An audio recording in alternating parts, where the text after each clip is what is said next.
Ladies and gentlemen, we are back with another TheMMATakeover.com interview. My name is Keith Schillen. Our guest today has been a pro of MMA for 8 years. He has a record of 8-4 in MMA and is 1-1 in the UFC and is coming off a 23-second submission win over Alejandro Perez. He'll be making his third appearance inside the octagon on April 15th at UFC on Fox 24 when he squares off against Tom Duquesnoy. Ladies and gentlemen, Patrick the Animal Williams. Patrick, how you doing, man? I'm doing good. Hello to all the fans listening out there. Yeah, no, we appreciate you coming on.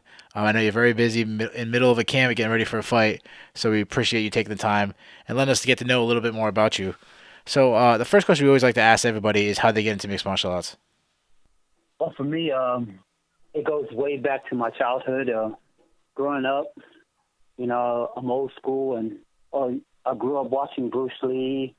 And at the time, mixed martial arts was this mysterious thing. So I would watch Bruce Lee, Chuck Norris, and Enter the Dragon, and all these kung fu movies. And I remember watching it with my cousins. And anytime I'll see a move or something, I'll pause the tape or pause the movie, and I would do it. And after that, I'll add my own take of it, and add and subtract.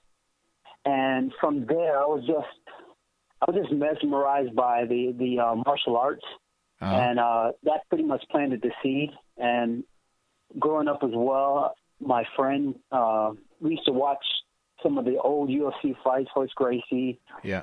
um, and just watching that, I was just really intrigued about, becoming a martial artist myself, actually becoming a ninja. I guess I wanted to do that before I ever became a doctor. So I got into sports because of that. I ended up wrestling, and wrestling took me to college. And from there, I graduated, and after that, I seen a whole bunch of my teammates doing well. Yeah.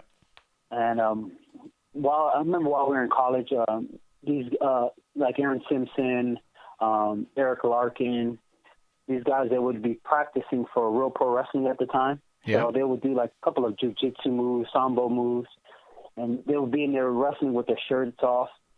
And it kind of reopened it just kind of sparked that interest again. And then shortly after, a couple of my teammates ended up fighting. I seen Cain Velasquez on Yeah. the Bulldog, Ryan Bader and C.B. Galloway. They ended up going to the Ultimate Fighter. Yeah. And at that time, I came back to Florida, and it took me a while to kind of get things going. And pretty much from there, I had a friend down here in Florida kind of helped me, show me the ropes, Chino Duran. And from there, everything pretty much started from there. Started at a gym, full contact, which I'm still training at now. Yeah. And the coach there kind of helps me, and he adapts to my style, which one thing I love. So, and pretty much the rest is history. I'm here, and So everything else is history. yeah, sorry, I didn't mean to interrupt you there. So you mentioned guys like Cain Velasquez, Ryan Bader, Aaron Simpson, CB Dalloway, guys like that. They all wrestle at Arizona State where you wrestled. Do you still keep in contact with those guys? See those guys every now and then. I actually fought on the same card as Cain Velasquez, Yeah. and kind of hung out very little. I know he was doing his thing, and it's kind of hard Uh-huh. at that point because we're there to do a job and get that job done Sure. and leave the next day. Yeah. But I mostly stay in contact with my Coach Ortiz. He's actually still been a huge help in my life Uh-huh. when it comes to mixed martial arts. He was actually down here. He came to help me out, training for this fight, and kind of helped build a foundation for me. Yeah. First thing I remember after I graduated, he contacted me and he was like, "Hey, are you fighting mixed martial arts? Because your wrestling style would be perfect Yeah. for mixed martial arts." And which actually turned out to be true. Still, I'm learning how to use my body and use my athleticism to my advantage. Yeah. But yeah, Coach Ortiz, he's been a huge help for me. I still keep in contact with him, and I talked to some of the other guys like Clifford Starks, and that's pretty much about it. Yeah. Um, Other than that, Coach Ortiz, he kind of helped me into my new camp. I'm doing my camp at American Top Team, Oh, really? Wow. uh, which is amazing. I'm there, uh, fine tuning my skills and my talents. Yeah. I'm training with Pedro Munoz, so I'm definitely getting my jiu-jitsu Yeah. down pat. Yeah. Coach Ortiz, he contacted them, and he pretty much said, "Hey, I got this guy, Patrick Williams. He's going to be a champ. He just needs a place to train and, someone to kind of look after him. Uh-huh.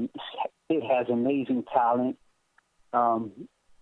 So from there, everything all the stars aligned and ended up coming here for my camp, and it's been amazing since. Yeah. You mentioned Patrick Munoz. He just beat Justin Scoggins not too long ago. Um. So is this your first camp with the American Top Team? I was an American Top Team training for one of my fights that I had to pull out Uh-huh. because one of my teammates threw a spinning elbow in practice Uh-huh. 6 weeks before my fight and ended up breaking my nose. Oh man. Who Um, you got to tell us who did that. um, I'll keep the guy's name. I'll keep. I won't say his name, but it was a silly mistake. I don't know how. Not even a mistake. It was just a silly thing to do. One, it wasn't like we weren't like sparring 100% because the room was filled with people, Yeah. slippery, and this kid is like 3 weight classes up, Uh-oh. and two, nobody throws elbows in practice, let Yeah. alone spinning elbows. So And it happened when we were walking back to the center because there's so many people. We just threw a spinning elbows, no elbow pads, and crushed my nose, so I had to pull out of my fight.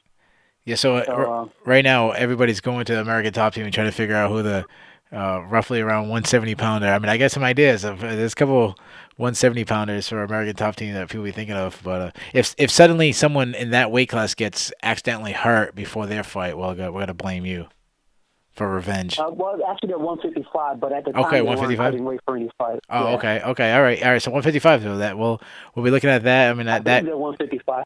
okay. 155 or 170, one of them. Okay, all right. I mean, I know a guy who's done both. That's been with American Top Team for a while. So, well, let's get into your nickname, the Animal. How'd you get that nickname? Well, that nickname came from wrestling. It basically just from my athletic attributes, my talents. I was able to do things that were freaking incredible. It was when I was wrestling, it was almost as if I was in the Matrix.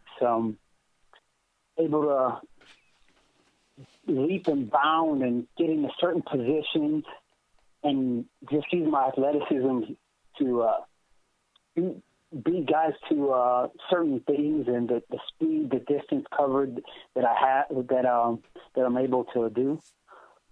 There was one wrestling match, and I remember somebody on the side. Well, actually, one of my good friends, Esau Suleiman. It was in middle school.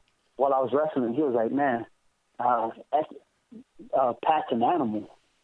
And then from there, that moniker kind of stuck. All right, so let's talk about your UFC career. You've had two fights in the UFC. One didn't go your own way. One obviously went your way. Let's talk about your last fight. Your last fight was against Alejandro Perez. You took him out in 23 seconds. You caught him real quick. Did you expect it to go that easy? Say that again. I said, did you expect the fight to be that easy? No, I actually was expecting a war. I seen his previous fights, and Uh-huh. he's a scrappy kid and comes forward, and you can hit him, and he'll keep coming. So I was expecting a war. He won the Ultimate Fighter. Yeah. So he had that going for him. So I knew that I prepared as if I prepared for all my fights as if I'm fighting for the belt. Mm-hmm. If you have in your head that you're a champion, you have to be a champion all the time, not when you're going to fight for that belt, because you're going to wait for that chance may never come.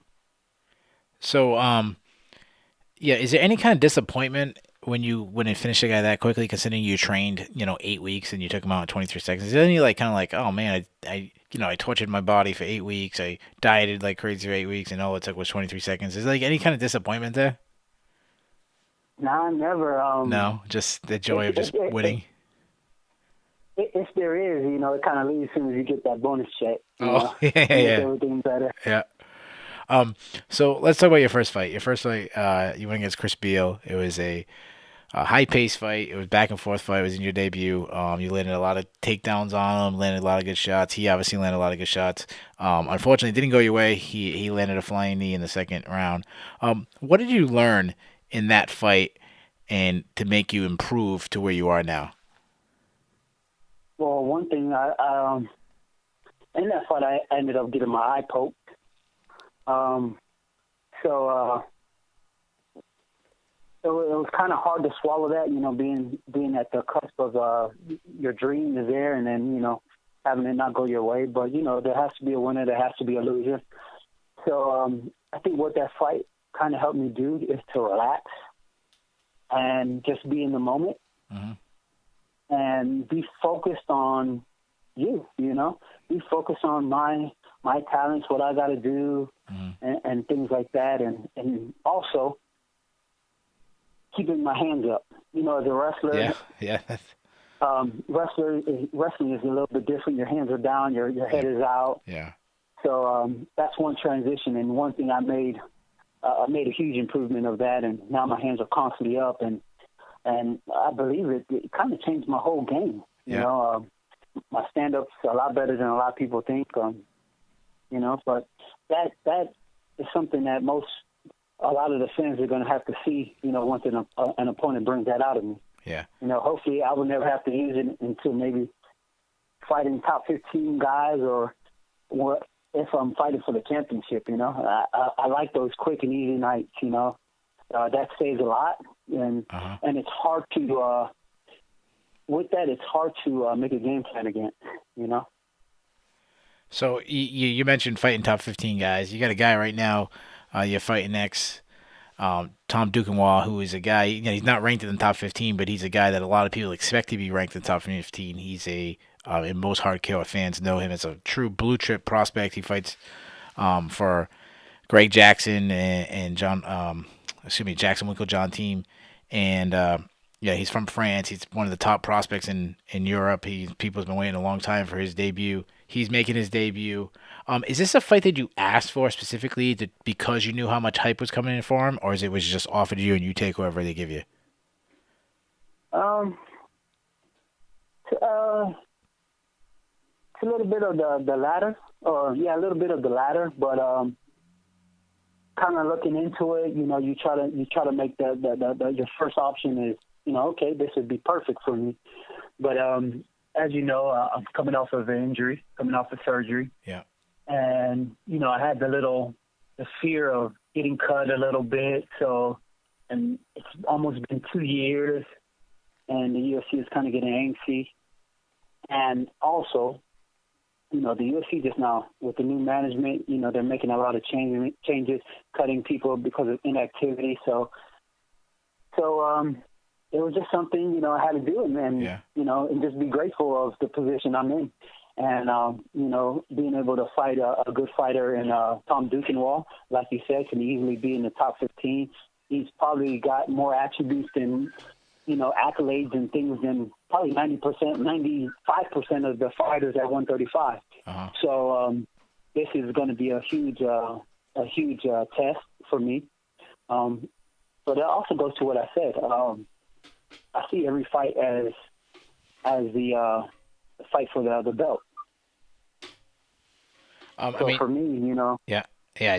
Obviously it's your defeating goal to someone the. like It's your so goal to for get to me the belt. defeating a person like Tom Duquesnoy would be like, okay, I was expecting to fight somebody top 15 later on, especially not coming off of surgery. But if I, pulling off this win here and showing the fans a little bit more of who I am and my style will definitely will put me in a great placement for those top 15. Yeah. And it'll make those top 15s a little bit maybe easier and maybe kind of give me a heads up and give me a foot in the door and a little edge. So you mentioned you're coming off of surgery. Are you 100% for this fight? Yes, I am, definitely. Okay. So let's go back to Duke and Wall. Like I said, he's a fantastic fighter. I mean, I'm very impressed with him. He's got very fast hands, good power. He uses a lot of kicks. He's for a European, he's actually really good on the ground, which you don't see a lot from Europeans. Or I shouldn't say that, but Europeans aren't really known for their ground game. He's got pretty good jiu-jitsu. He's got good ground and pound. Um, so when you watch film of him, I got a two-part question. The first part is what strengths of his do you have to be aware of? And then the flip side of that, what weaknesses, without giving away your gameplay, what weaknesses do you see that you think you could exploit? Well, I think one of his biggest strengths is just, how long he's been in the sport. I know that's one of the biggest things they say about him. He's been practicing mixed martial arts, probably more than half of his life. Yeah, yeah, yeah. He's been doing it a long time. So for him, his biggest strength is just going to be being able to be in there and seeing, the everyday fighting, the punches coming, the kicks coming, his thing. So I definitely think that is one of his biggest strengths, and the way he throws his kicks and his punches, is really loose, really flexible, comes forward. So I think that's one of his strengths, and I also believe that's one of his weaknesses, which I'm going to use as his weakness. Okay. All right. So let's talk about the rest of the card. Do you watch a lot of fights? I try to, Okay. but lately I've just been so busy trying to Get ready. recover and Yeah. and Okay. Is there a fight on this card that you're really excited about? definitely excited about the main card or the main event. I think that's going to be an interesting fight. Yeah. The Demetrius Johnson Wilson Heist for the title. Mm-hmm. Okay. And then You have a prediction for that Whitaker fight? and that's definitely going to be an interesting fight. One thing I always wanted, I always had this plan in my mind, but my manager keeps talking me out of it. I was going to cut weight and get down to 125, and Yeah. I always felt Demetrius needs a nemesis. Okay. So I was thinking of trying to make it a 25, but I've got to make those small steps first. Yeah. So is that something you'd be interested in going down to 125 and hopefully get a crack at Demetrius Johnson in the title? Well, if the money's right, definitely. Yeah. So I talk about think, that fight. Who do you have winning? Do you think Demetrius wins, or do you think Wilson Heights can pull off a huge upset? ooh, uh, I don't like to say who's going to win or who's not, just because I'm a fighter and I know I've been in there. Yeah. A fight, anything can happen. One punch can change the outcome of a fight drastically. Even if it's not even like a knockout punch, just one jab can throw someone off. Yeah. So, So but it's definitely, I believe it's going to have some sparks in it. okay. All right. So let's talk about your fight. Let's finish it off like a prediction. Your fight. Who do you have winning your fight? My fight, definitely me. Okay. I was just trying to throw you for a loop because you said you don't like make predictions. I wanted to see if you'd make a prediction on yours. I would say me because that's someone I know, and my hard work. Yeah. Yeah, I know. I was just trying to keep you on your toes, just to make sure. I tried to throw you for a Yeah, loop. What? You have an official prediction, like a round, a method, anything like that? yeah. I know the fans love that, and that kind of helps you, build who you are. But I'll tell you one thing. I am looking to. Well, I'm in this thing to build, become a legend. And it's hard to become a legend when, my record isn't like a legend record. Yeah. What I've done so far isn't, but I had the fastest submission. So by building up those little things, maybe the fastest knockout or get a faster submission or, things like that, fight of the night, the most spectacular fight or something, Uh-huh. is one thing that I am looking at. But I think maybe a knockout. Okay. All right. So you got to win by knockout. You ever hear it? So as you guys gambling, make sure you bet that Patrick will win by knockout. Put that in there, and you're gonna have a big payday. Um, Johnson isn't the only person that has power, and Conor McGregor isn't the only people that have power. Okay. I got a little hidden power in my frame and my style as well. Okay, so we expect Conor McGregor level knockout, and then are you gonna do that little strut thing that he does after if you get the knockout, you could do that little strut. I don't know. It seemed to be working for All right, Conor McGregor, yeah, so hey, yeah, maybe that brings the money. That's yeah, exactly why I'm here. yeah, So, get on the mic afterwards, tell people you're not gonna apologize to anybody, stuff like that. tell them, where's my money? Yeah, 50 G's. uh, So listen, I know you're very busy. You've been training all day, doing interviews and all that. So we want to get you out of here. But my very last question for you, Patrick, is have you submitted to the takeover? this is Patrick the Animal Williams, and I have submitted to the takeover. And all you UFC and MMA fans out here, have you? Ladies and gentlemen, that was our interview with Patrick Williams. Make sure to check out his fight April 15th when he goes against Tom Duquesnoy at UFC on Fox 24. Also, to receive all the best MMA coverage, head over to our website, themmatakeover.com. That's themmatakeover.com. You can also follow us on social media. We're on Facebook, Twitter, Instagram, and YouTube. Thanks for listening.